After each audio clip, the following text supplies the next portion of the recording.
की आवाज़। दोस्तों मैं आपसे ये कहना चाहती हूँ कि हम लोग बहुत आपको बता नहीं सकती अपने दिल की दर्द को जो आप लोगों से मैं बयान करूँ। ये बयान करने के लिए मेरे पास कोई भी लफ्ज़ नहीं है, कुछ भी नहीं है। सारे पूरे हिंदुस्तान, पूरे बंगाल के लोगों ने ये सोचा था कि जब ये परिवर्तन हो रहा होगा तो इस परिवर्तन में ज़रूर कुछ ना कुछ होगा, अच्छा होगा। लेकिन दोस्तों दिल को, मन को छोटा करने वाला सबसे बड़ा ये बात है कि जिन लोगों ने मार खाया, जिन लोगों ने गालियाँ सुनी, जिन लोगों ने माने जुल्म के खिलाफ जब आवाज़ उठाया दोस्तों, तो लोगों ने इतनी उन लोगों पर जुल्म किया कि उनको जेल तक जाने की नौबत आई। जिस तरह हमने अग्निमित्रा पॉल का भी देखा सुना, उन्होंने भी ये कहा, उनके भी बयान में उन्होंने भी ये कहा कि मुझे तो ऐसा लग रहा है, मुझे महसूस ही नहीं है, मैं एहसास ही नहीं कर पा रही कि हमारी सरकार आई है।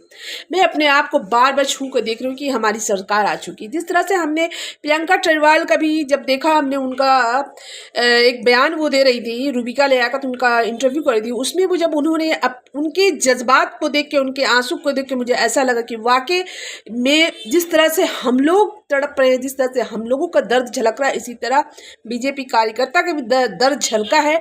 और जिसने उन्होंने ये भी कहा है, प्रियंका टेलवाल का ये इंटरव्यू है, उन्होंने मीडिया के माध्यम से कहा है कि अगर बीजेपी किसी भी आतंकवादी, किसी भी गलत काम करने वाले और तृणमूल के किसी भी बड़े बड़े नेता और किसी को भी अपने पार्टी में अगर शामिल करती तो मैं इस पार्टी को छोड़ दूंगी और इस्तीफा दे दूंगी। ये उनका कहना था। दोस्तों हम लोग तो कोई पार्टी कार्यकर्ता नहीं है, कुछ नहीं है, हम लोग एक आम इंसान हैं और मैं एक सोशल वर्कर काम करती हूँ। मेरा कोई ऐसा ऑफिस भी नहीं है, कुछ भी नहीं है, बस इस तरह से है कि आवाज़ उठाती हूँ, लोगों का कोई प्रॉब्लम आता है तो उसको सॉल्व करने की कोशिश करती हूँ। दोस्तों आज जब हम लोग देख रहे हैं कि कल शपथ लिया गया है, कल नए मुख्यमंत्री की ताजपोशी हुई और आज हमारे इलाका में ये देखा जा रहा है। मैं आज देखी हूँ दोस्तों, मैं एक लाइव वीडियो डाली थी, लोगों ने मुझसे सवाल किया कि क्या एक दिन में पूरा बिल्डिंग बन गया। दोस्तों मुझे बोलने में मैं इतना भावुक हो गई थी कि मैं आपको बता नहीं सकती कि मुझे बोलने में समझ में नहीं आया मैं क्या बोल रही हूँ।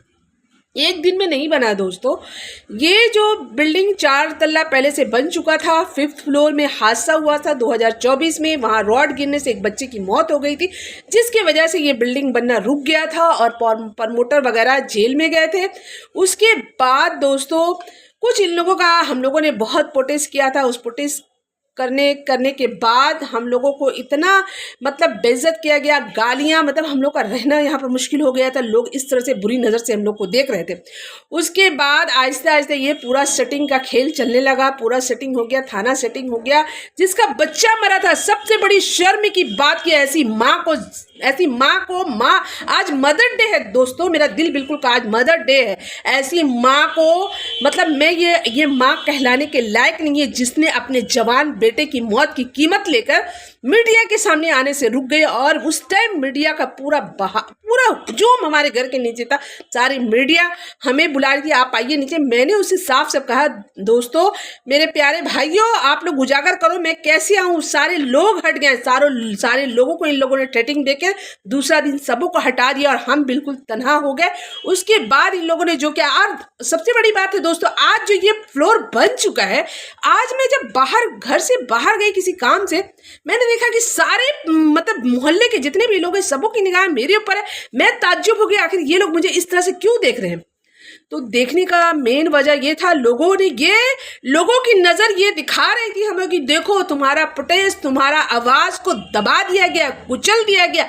आज नई सरकार आने के बाद भी ये बिल्डिंग में इलीगल काम हो चुका है। दोस्तों मैं आपको बता देना चाहती हूँ, पूरे वार्डगंज में इलेक्शन के बाद से धड़ल्ले से इलीगल काम हो रहा है।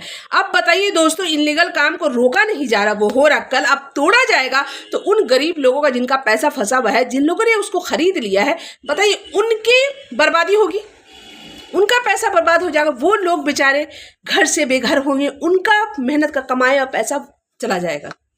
लेकिन अभी धड़ल्ले से बिल्डिंग बन रही है। मैं मैं पार्टी वर्कर, किसी भी पार्टी से मैं बिलोंग नहीं करती हूँ दोस्तों। मैं एक सोशल वर्क का काम करती हूँ लोगों का बात सुनती हूँ, लोगों का दुख में शामिल होने का काम करती हूँ, क्योंकि हमारा मजहब हमें ये सिखाता है अगर कोई रोता है तो उसको आंसू पोंछने का हमारा काम है, अगर कहीं लड़ाई होता है, कहीं कोई झमेला, उसमें आड़ लगाने का हमारा काम है, ताकि हमारी वजह से अगर वो रुक जाता है तो ये भी सवाब जारिया है। जिस तरह से आज लोग कहीं कुछ होता है मुंह छुपा के भागते हैं कि हमें क्या है, ये भी सबसे बड़ा गुनाह है। तो दोस्तों मैं ये कहना चाहती हूँ, मेरा ऐसे कोई इंटेंशन नहीं है दोस्तों, बस मुझे बहुत शर्म हो रहा है कि मैंने क्या किया। टीएमसी के दौर में ये चीज़ रुका हुआ था, लेकिन आज ये बन के मुकम्मल हो गया। ये मुकम्मल होने का मतलब है कि मेरे मुंह में तमाशा लगा है। दोस्तों मैं अपनी बातों को ख़त्म कर रही हूँ। अल्लाह हाफिज़।